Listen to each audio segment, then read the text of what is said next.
പൊന്നു, നമ്മളെവിടെ പോയിട്ട് വരണേന്?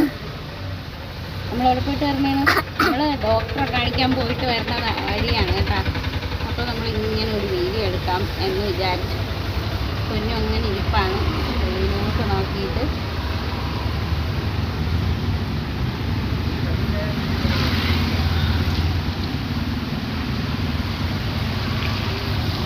വണ്ടി പോണത് നോക്കി ഇരിപ്പാണ് ആള്.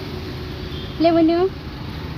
പൊന്നുവിന് ഡോക്ടറെ കാണിക്കാൻ പോയതാണെങ്കിലും പൊന്നുവിന് എവിടെയെങ്കിലും പോയി കഴിഞ്ഞാൽ അപ്പോഴെന്തെങ്കിലും സാധനം വാങ്ങിക്കൊടുക്കണം കേട്ടോ. അങ്ങനെ വാങ്ങിയ സാധനം കൊണ്ടാണ് ഇതായിരിക്കും കൊടുക്കണ്ട. എന്തിനാണ് സാധനം? പൊന്നുവിന് വാങ്ങിച്ചതാണ്. പൊന്നുവിന് എന്തെങ്കിലും സാധനം ഇല്ലാതെ പൊന്നു വീട്ടിൽ വരൂല. ഇങ്ങനെ മസാല ദോശ വാങ്ങി കൊടുത്തതാണ് ഇന്നത്തെ ട്രിപ്പിൻ്റെ വക.